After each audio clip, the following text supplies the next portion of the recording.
Yes, dear friends. So we'll move on to practical questions on PGBP. We'll first work out a question involving practical application of section 44 AE, presumptive taxation provision. So as you can see on screen, we had already discussed the theory part, but just to brush up. For SSC engaged in business of plying, hiring or leasing goods carriages and owning not more than 10 goods carriages at any time during the previous year. More than 10 goods carriages should not be owned at any time during the previous year. If that condition is satisfied, the person can opt for 44A. Again, it can opt. The person can choose, very well choose to uh, calculate income as per normal provisions also. But if that income is less than the income which is specified in this section, then the person would have to maintain detailed books of accounts as mentioned under section 44AA and get the books audited by a CA also as per 44AB. So under section 44A, what is the provision basically? For heavy goods vehicles, and a goods vehicle will be considered heavy goods vehicle if its gross vehicle weight is more than 12,000 kgs. So for heavy goods vehicle, 1000 per ton of gross vehicle weight would be the presumptive income. 1000 rupees, 1000 per ton of gross vehicle weight. And for others, rupees 7,500 per month or part per vehicle during the period when SSC owns such vehicle. So that's also very important. Per month or part of the month also. So even if a person owns a vehicle for say 2 days of a month and then he sells that, then that month also is to be included for computing presumptive income of the SSC. Or similarly, if a person purchased a vehicle on 30th April, say, that April month also is to be considered while deciding on the presumptive income of the person. So that is the relevance of per month or part of the month. So this will be deemed as income. If the SSC submits his income to be as per this provision, then no question will be asked further. 1000 per ton of gross vehicle weight in case of heavy goods vehicle. In case of light goods vehicle, 7,500 per month or part of the month per vehicle during the period when SSC owns such vehicles. And no further deduction shall be allowed. But for firms and LLP, remuneration and interest to partners can be deducted from this income, subject to limits under 40B. And WDV asset shall be computed as if depreciation has actually been allowed. So though depreciation cannot be deducted, it is deemed that it is provided. It is provided for, and WDV shall be calculated accordingly.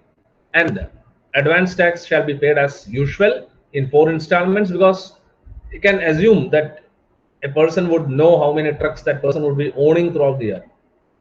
So there is no much of an issue in that. So advance tax is to be paid as usual in 4 installments.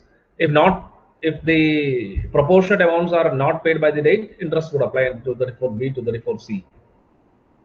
So if lower income is claimed, books are to be maintained under 44AA and the same have to be audited under 44AB. So this is the provision under 44A. We had already looked into this provision also. Now we'll see a practical application question involving this section. So this is the question. Sukhvinder is engaged in business of plying goods carriages. On 1st April 2020, he owns 10 trucks. So as on first day of the financial year 2020-2021, he owns 10 trucks, of which 6 are heavy goods vehicles. So naturally it follows that 4 are light goods vehicles. On 2nd May 2020, he sold one of the goods. He sold one of the goods vehicles, heavy goods vehicles, and purchased a light goods vehicle on 6th May 2020. So in the month of May, what happens is the person first sold a heavy goods vehicle, but on 2nd May. So that heavy goods vehicle was used for part of the month. So you have to compute income from that vehicle for entire month of May also. So as far as that heavy goods vehicle which is sold on 2nd May, you would have to compute income for April 2020 and May 2020 from that income, from that vehicle. And then the person purchased a light goods vehicle on 6th May 2020. So as far as that light goods vehicle is concerned, income attributable to that vehicle shall be computed for 11 months except April, the remaining 11 months from May till next March 2021. For 11 months, income from that light goods vehicle has to be considered. So on an analysis, it follows that as on 1st April, that is at the beginning of the financial year, the person had 6 heavy goods vehicle, 4 light goods vehicle. In May, because he sold 1 heavy goods vehicle, it follows that 5 heavy goods vehicles have been used throughout the 12 months. 5 heavy goods vehicle. And 1 heavy goods vehicle which was sold on May 2nd. Income from that shall be computed for April 2020 and May 2020. As far as light goods vehicle is concerned, the 4 light goods vehicles which were there at the beginning of financial year, they are existing throughout the year. So for entire 12 months, we have to consider income from those 4 light goods vehicles. In addition to that, the light goods vehicle which was purchased on 6th May 2020, that is in May 2020, income from that is to be considered from the month of May 2020 till March 2021, means 11 months. So that's the analysis. This new vehicle could, however, be put to use only on 15th June 2020. That doesn't make any difference. Owning the vehicle is the criteria here. It is not per month or part of the month used. It is not used. Owned is the criteria. The person owns from 6th May, that is the criteria. Whether he used it in June, July or whatever, that doesn't matter. So that's an information just given to confuse. That's to be ignored. Compute total income of Mr. Sukhvinder for assessment year 21-22, taking note of the following data. Freight charges collected 8,70,000, less operational expenses 6,25,000, depreciation 1,85,000, other office expenses 15,000, so profit 45,000, and other business and non-business income 70,000. So this is his normal income. So the question is to compute total income of Mr. Sukhvinder. Nothing is mentioned about 44AE in the question. That is not required. We have to understand that the person is engaged in business of flying goods carriages. So 44AE applicability is there. The person is eligible to claim 44AE. It is not that the person has compulsorily to follow 44AE. Is eligible to claim 44AE. So here you have to see which one is better for the person.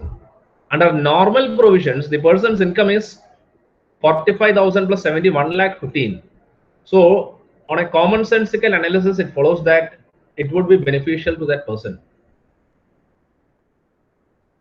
Anyway, presumptive income is going to be higher than this because this is not much of an income there, 1,15,000 only. So anyway, we have to show the computation, we have to compute it correctly. So what we'll do is we'll move in a systematic manner, step by step. So first we'll compute, and the further information given, the gross vehicle weight for 5 heavy goods vehicles is 22,000 kgs and gross vehicle weight of heavy goods vehicle sold is 20,000 kg. So as per the provision, 1,000 per ton is the criteria for heavy goods vehicle. That is why this tons information here it is given in kg. So we know that 1,000 kgs is 1 ton. 1 ton. So 22,000 kgs means 22,000. I mean 22 tons. 20,000 kg means 20 tons. So per ton 1000. That is the criteria, presumptive criteria for heavy goods workers. So now let us analyze the number of heavy vehicles and light goods workers. Information. As already mentioned,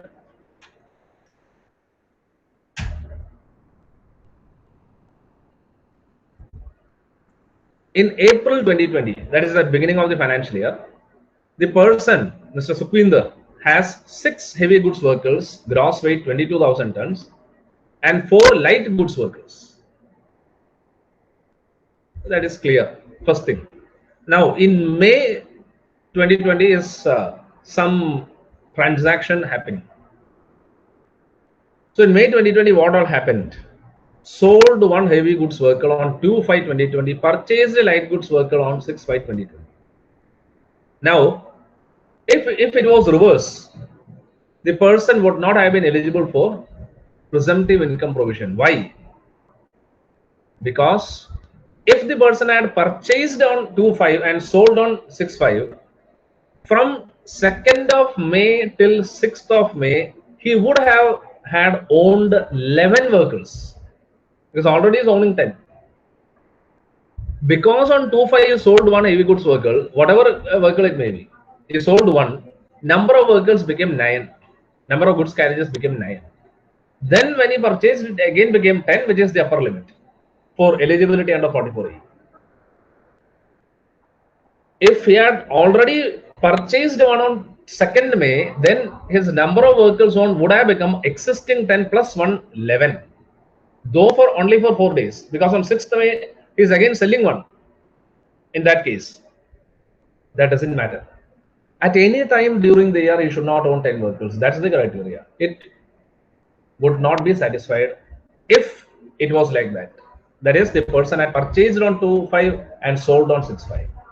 Then he would not have been eligible for 44E. Here, in any way, it is not the case. He is eligible. He had sold one heavy goods vehicle. So number of vehicles became 9 from existing 10. Then he purchased one, so the number again became 10 only. Still he is eligible, not owning more than 10 goods carriages at any time during the process. That's the relevance of any time. So that being the case, let us analyze the number of vehicles and for the period for which they were held. Though the heavy goods vehicle gross weight 20 tons was sold on 2nd May, as it existed at least for a day in May, income for the month of May also is to be considered. That is, for 11 months, income attributable to that vehicle has to be, not 11, for 2 months, April and May. For 2 months of April and May 2020, income attributable to that heavy goods vehicle have to be considered. Also, for the light goods vehicle purchased in May 2020, income on presumptive basis is to be considered for 11 months. That is from May 2020 to March 2021.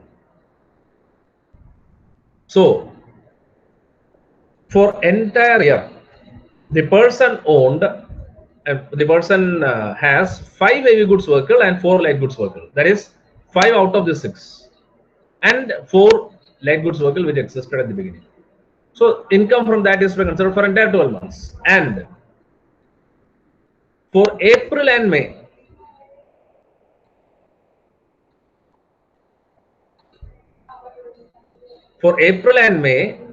one heavy goods vehicle. From May to March 2021,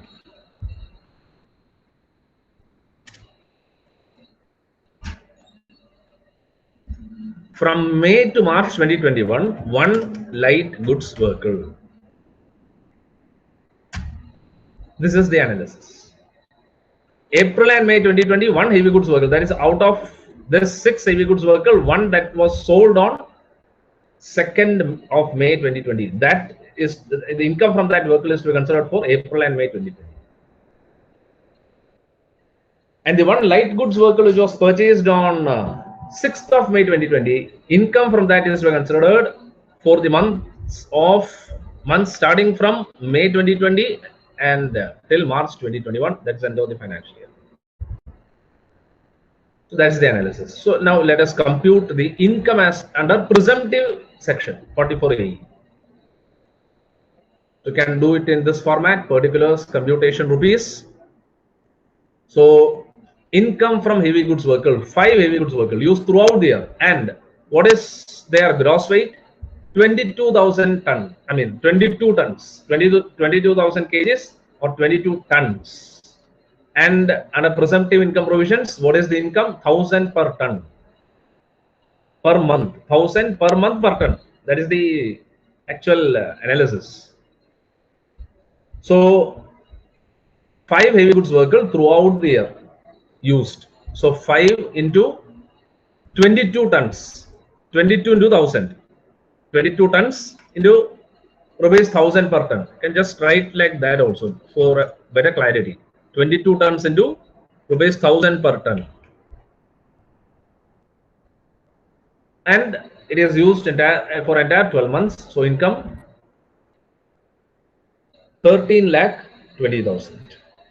Then income from heavy goods vehicle, 1 heavy goods vehicle which was sold in May 2020. So for April 2020 and May 2020, 2 months only, income from that is to be considered, and its gross vehicle weight is 20,000 kgs. So 20 tons. So 1 into 20 tons into rupees 1,000 per ton into 2 months.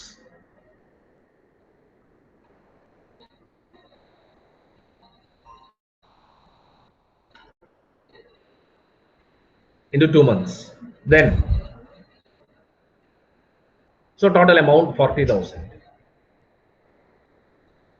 Then coming to light goods vehicle, income from light goods vehicle, 4 light goods vehicles were used throughout the year. So as far as light goods vehicles are concerned, what is the income, presumptive income as I mentioned under 44 AE? 7,500 per month or part. So 4 into 7,500 into 12 months. That's the income from those 4 light goods vehicles. 3,60,000. Now, from that 1 light goods vehicle which was purchased in the month of May 2020, 1 vehicle 7,500 per month for 11 months. So total 82,500. And so total income under 44 AE is 18,02,500. That's the total income under 44 AE. 18,02,500.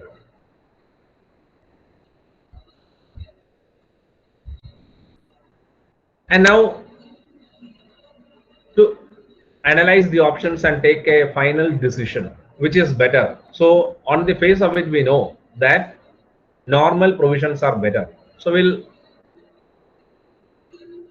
show it in a correct format.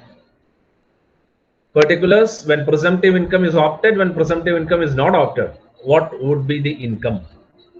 So business income 18,02,500 as computed here when presumptive income is opted.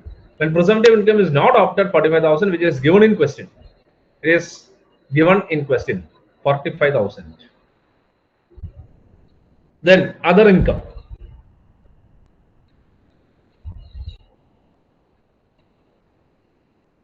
That is to be considered whether you opt for a presumptive provision or not, because this is income from other source. It's not coming under PGBP. So you have to consider that income anyway. So total income becomes 18,72,500 if the person opts for presumptive provision, and 1,15,000 if the person does not opt presumptive provision. So naturally this is better. Normal provisions are better, but then the person has to maintain books and get the accounts audited by SEA. So final decision should be, as income under normal provisions is much lesser, the SSE may opt normal provisions only. However, under section 44AE, as income offered from business of flying goods carriage is less than presumptive income computed, books are to be maintained as per section 44AA and accounts are to be got audited by a CA under section 44AE. So, as per 44AE, the person's income is 18,725. But naturally and normally, the person would opt 1,15,000 only, normal provision. So, the person is claiming that his income is lower than that mentioned in 44AE. In such situation, to substantiate that, the person will have to maintain books under books to be maintained as mentioned under section 44AA, and also the person should get accounts audited by a chartered accountant as mentioned under section 44A. So that's the decision here.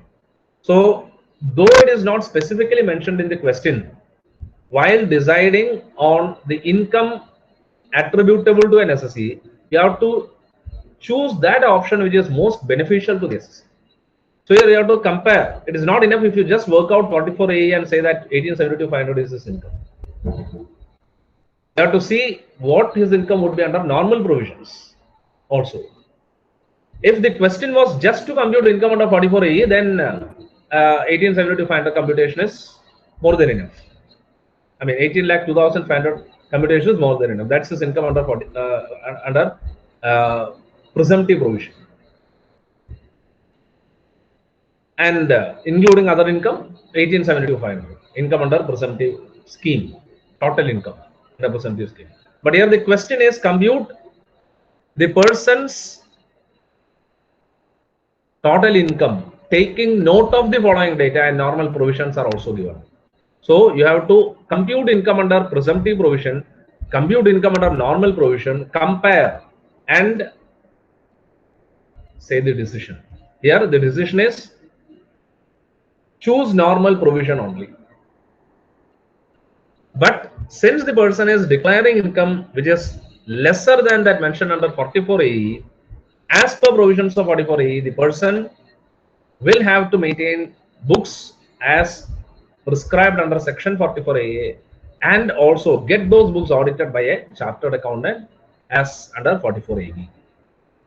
So that completes that question comprehensively. Application of section 44AE.